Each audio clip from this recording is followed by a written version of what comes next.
Hello, everyone, and welcome to the concession stand here on the KB Radio Network. I am your host, Kevin Reed, and this is the review of the new science fiction action film War Machine, which is currently on Netflix. This film stars Alan Ritchson, who we know famously as playing Jack Reacher on Reacher, as well as Dennis Quaid, Stephan James, Courtney, and Esai Morales. In this film, during the final stage of U.S. Army Ranger selection, an elite team's training exercise turns into a fight for survival against an unimaginable threat.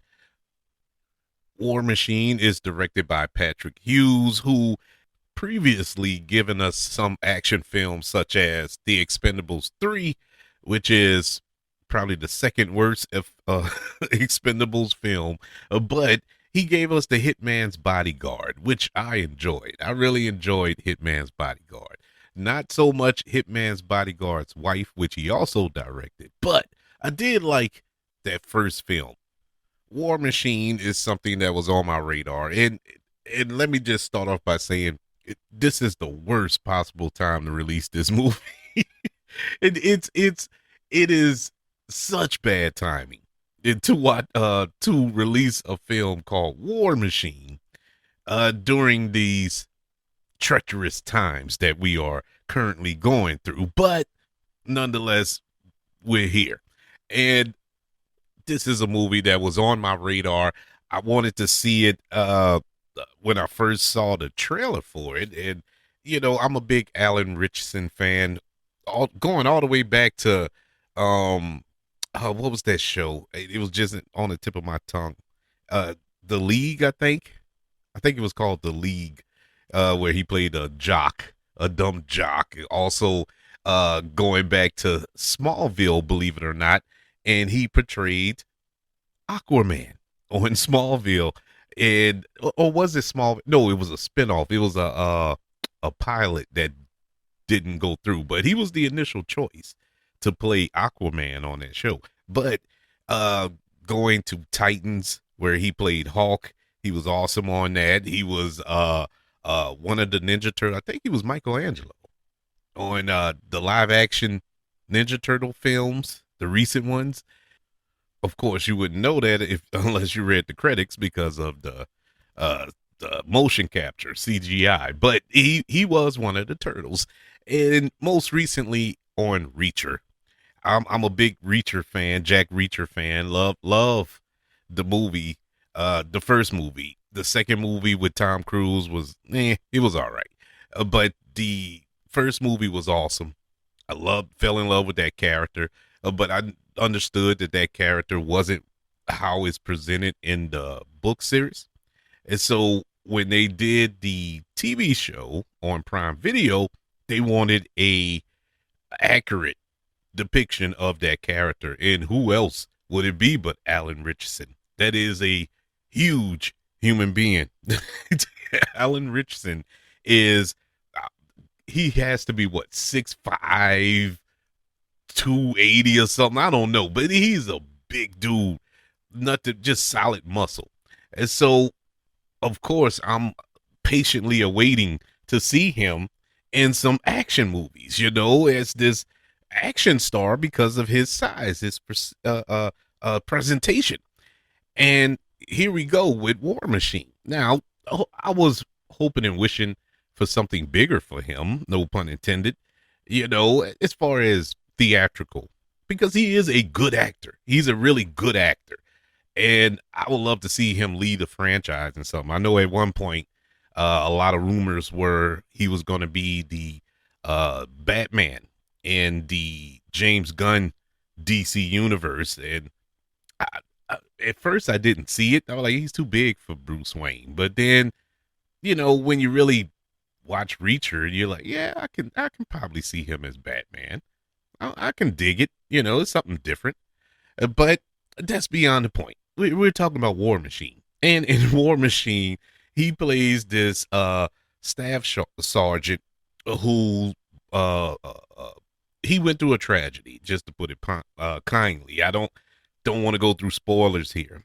But a tragedy happens in the beginning of this film that involves his unit and whatnot, and he's basically trying to bounce back from that, and he enlists in this selection process to become an Army Ranger, which consists of a process like I would the best thing I can compare it to is Navy SEALs, but not as treacherous as Navy SEALs.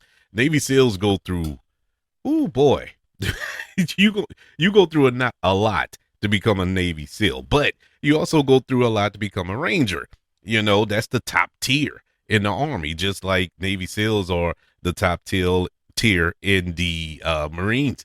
And so you get the brunt of it because this film really showcased a lot of what that process is. Now, is it accurate or not? I don't know. I wasn't in the Army. You need a veteran or a serviceman to tell me if this is a accurate depiction of what Rangers have to go through to become a full-fledged Army Ranger. But it's a lot. And so that was cool to see, you know, the trials and tribulations of going through this process and showing his character who doesn't have a name. Nobody in this movie has a name. They have a name, but not during this process. You just have a number. Your script of everything, your script of your name and your ranks and so on and so forth as you go through this process. So everybody has a number. And so his character has something to prove to himself going through this program. And so it was good to see that. I love the development of his character. I love his arc. As far as Alan Ritchson in this film, he's the best thing in the film. It's truly his movie. He really carries this movie. Once again, no pun intended, because he does a lot of carrying in this movie. Especially when stuff goes down, and he really he gave it his all. I really believed that he was an Army Ranger, that he was a military man, that somebody who was capable of doing this. I mean, when you look at him, yeah, but to actually see him do it was something to behold. The supporting cast here, Dennis Quaid was there. He was in the movie, maybe 5 minutes, and that's total. And I think he was in maybe 3 scenes, but it was wasted. Esai Morales, who I adore, been on Esai Morales train ever since La Bamba. That's how far back I go with him. Really enjoy seeing him in this.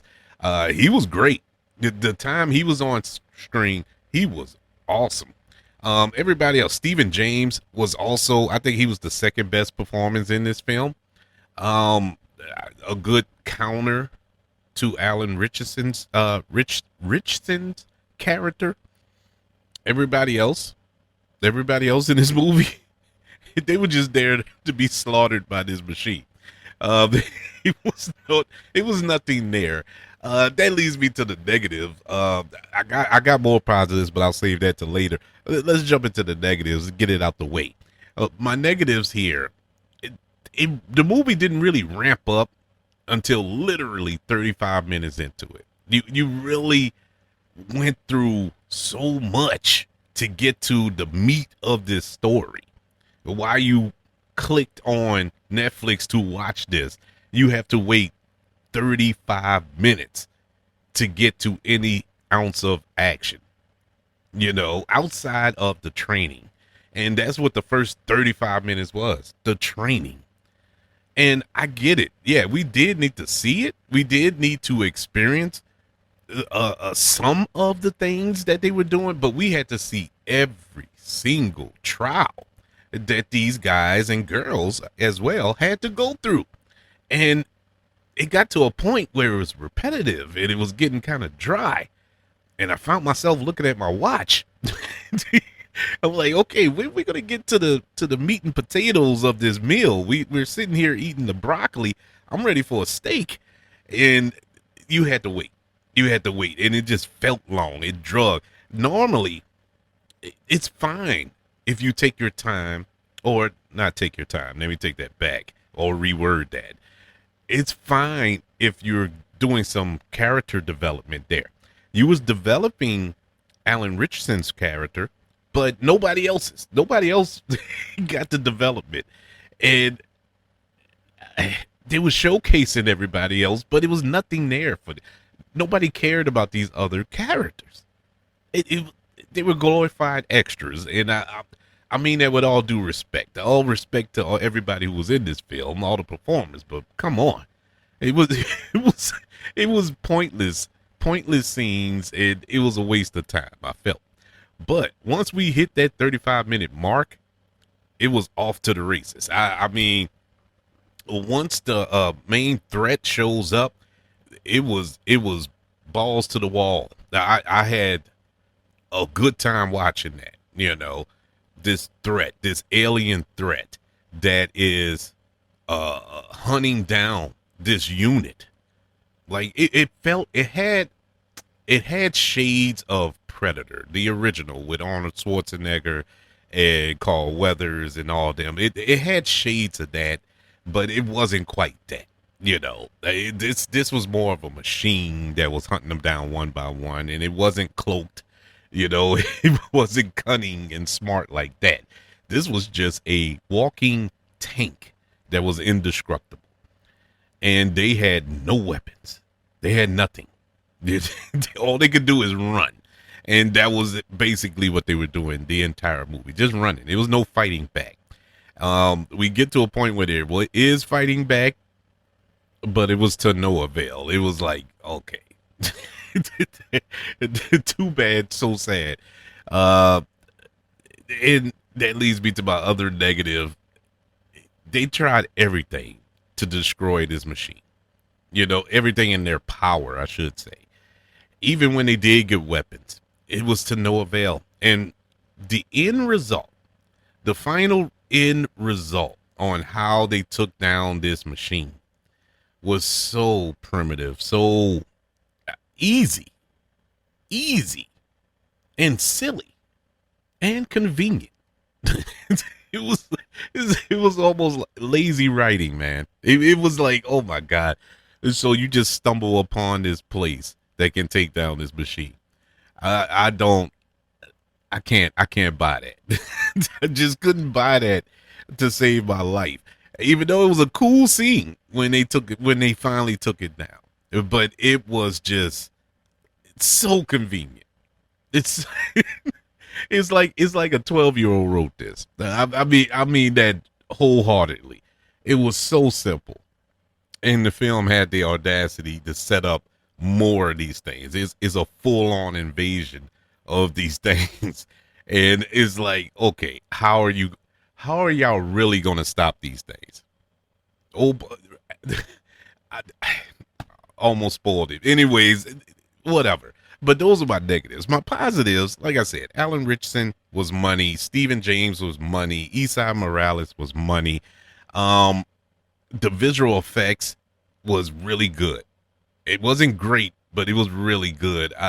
It's an improvement for Netflix because some of their visual effects films that pop up on Netflix don't look all that good.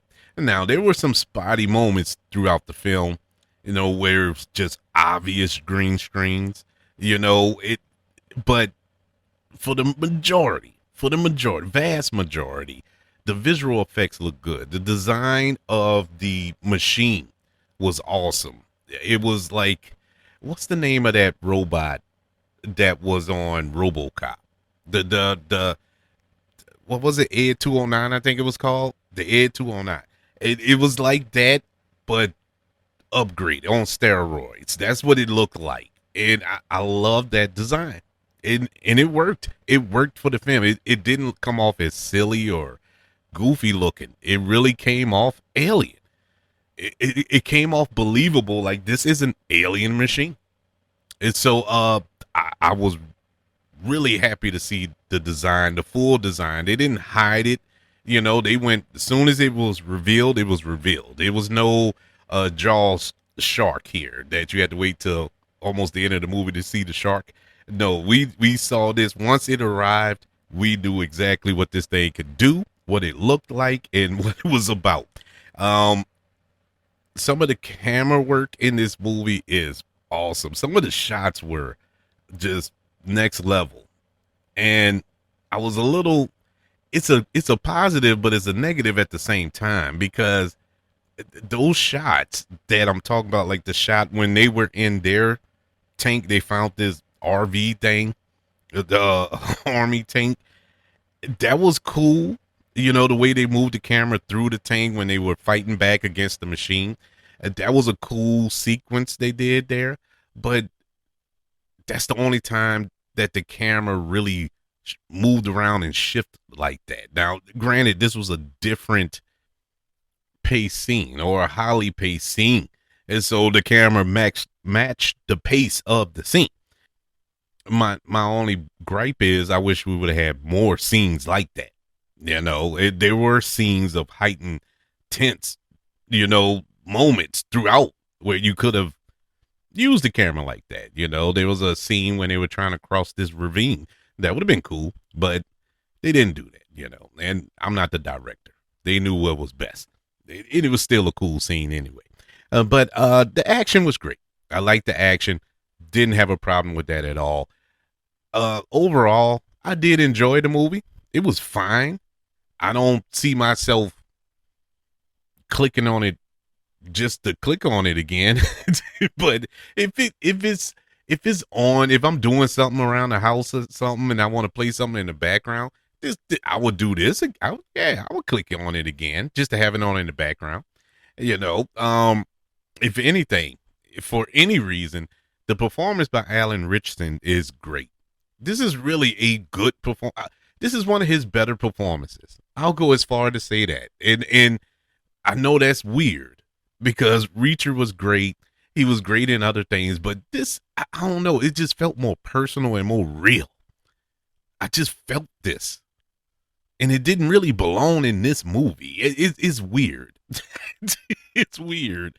But it helped it overall because if it wasn't for him, if this was just a Joe Blow, Kevin Reed starring in this movie, it would be trash. But he made the film feel more authentic. That's why I'm giving War Machine, which is currently on Netflix, a letter grade of a C+. Yeah, I think it's a great Netflix movie. Overall movie is good. But it's a great Netflix movie, hands down. But I would love to know, what's your thoughts of War Machine? Did you like it? Did you watch it? Did you want to watch it? I would love to know. Email the show, kbradiopodcast@gmail.com. You can also search for the show on all social media platforms. Just search for the KB Radio Network. Also, don't forget about YouTube. Subscribe to the KB Radio Network channel and like this video if you don't mind. Don't forget about the 5 stars, the reviews, and sharing this show if you're listening on Apple Podcasts, Spotify, iHeartRadio, wherever you are currently listening to the concession stand here on the KB Radio Network. Everybody, thank you for joining me for this review of War Machine. Want you all to know that I love you, continue to love everyone, and until we speak again, you all be blessed.